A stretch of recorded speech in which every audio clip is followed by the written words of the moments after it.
you have in your hands what might be the most beautiful Saint Gaudens $20 piece I've ever seen, maybe the most beautiful of them all. Can you tell me about this amazing? In business strike, I think it's hands down the finest known. It's a 1907 wire rim high relief. Now, high reliefs are plentiful, Charles. You might agree. You see many of them at a coin show like this. However, this one is Pop 1-0 finest known MS69, and it's also endorsed by CAC.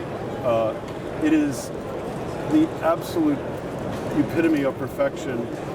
It has never been damaged, touched in over a century. It's a remarkable coin to have for sale. So, what is the pedigree of this coin? Do you know? I do. I can trace it back to Ed Trumpeter. Trumpeter had a little over 200 coins in his collection, mostly known for his interest in proof gold.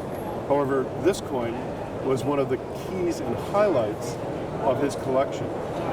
An interested buyer, what's the price? It is over 7 figures.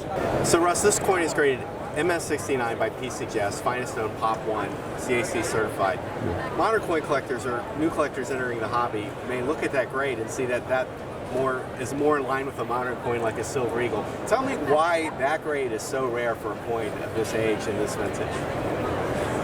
Well, that's a good question, and I'm finding that many collectors are so used to buying coins in MS or proof 69, MS or proof 70, that this might not make a big impression on them. But being over 100 years old and being kept in this kind of condition without any flaws had to have taken a real effort. Someone must have put it somewhere and said, do not touch this. Right, so this wasn't in a coin capsule a month after it was minted. It wasn't in a coin capsule. It was kept privately, from what I understand, and just cared for with TLC. And now that it's in a holder and protected, maybe it'll survive in this condition for another 100 years. Oh, I'm pretty sure it will, unless, of course, PC just decides to change their holders. Okay. Russ, thanks for sharing this amazing coin with us today. It's a pleasure to share this with the readers of CoinWeek. All right, thank you.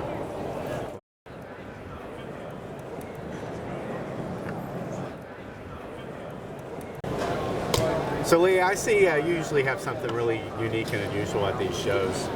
Newbie News ran a story about a discovery, 1919 DDO mercury dime. Now this was a circulated dime that took almost 100 years to find. Can you tell me a little bit about this and how you came to acquire it? Yeah, it's actually a fascinating story.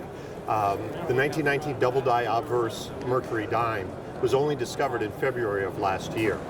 And to date, there have been 10 pieces that have been certified, but I'm aware of 3 additional pieces that have not been certified. To date, the finest known is only an XF40, graded by PCGS. There are a number of pieces graded good to very good. As a matter of fact, a very good traded hands at the A&A this summer for almost $4,000. So what's the diagnostic for this piece? The doubling is in the motto, "In God We Trust," which coincidentally is the same side of the coin that the 1916 double die nickel is doubled. And many dealers, myself included, and collectors, are making a comparison between this coin and that coin because they're from the same era. It's the same type of doubling. It's very bold, it's very strong. As a matter of fact, it's very hard to believe that it took almost 100 years for this variety to be discovered because it is so bold. And like you said, not a single example of this variety has been discovered in mid-state. No, not a single one. And it's possible that one could show up, but 1919 was never considered a rare date or a scarce date. It was pretty much considered bullion. So I would think that a large number of these coins may have been melted during the 1980 silver boom.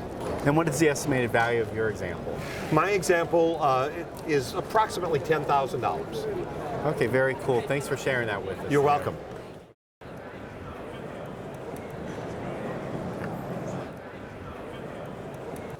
Okay, so Frederick, we usually do a cool coin segment, but I think that this would have been a freezing cold coin. at one point in time. Can you tell us about this? Yeah, I mean, this is just a real generic Barber half dollar. In and of itself, not very exciting, but the tapestry against which it's set is beyond believable. It's really a $50 coin with $1 million story.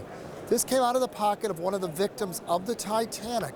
His corpse was found floating in the North Atlantic, picked up by the McKay Bennett, and the contents of his corpse were carefully inventoried and then returned to his widow back in England. He was married on Valentine's Day, 1912, just a couple months actually before the tragedy. Newlyweds, 24-year-old, second-class passenger, John W. Gill, and in fact, NGC has done enough research to endorse it as such. The provenance is beyond question, and it's absolutely unbroken. The tragedy here is this. We're talking about an uncooled coin, freezing cold coin. What this shows is that this round metallic object survived in waters that were inhospitable to human life. This lasted for days until it was picked up, his body perhaps 20 minutes.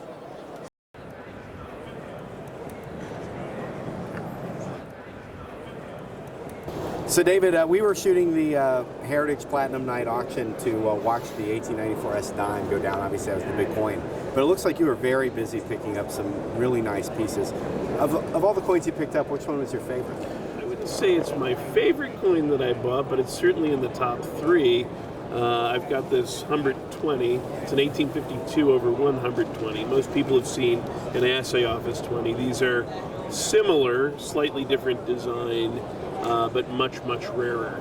And they're a beautiful coin. They're very rare, and they've got a really kind of interesting story to them. So for folks not very familiar with California gold, and Kagan specializes in that area, what is a Humbert 20? Okay, well, during the gold rush, there wasn't a San Francisco mint. And at first, private companies started coining gold into coins for the miners, so that they would be able to actually take their gold dust and nuggets and turn them into money where they knew what it was worth. But that really, they weren't supplying enough material for the Bay Area, for the San Francisco market. And so the people of California began to petition Congress to establish a mint. The problem with this was that the politicians from New York and Boston and other East Coast cities all wanted mints for their own cities, and as a result, the request to start a mint in San Francisco got shut down, and they decided to compromise and give San Francisco what they called an assay office.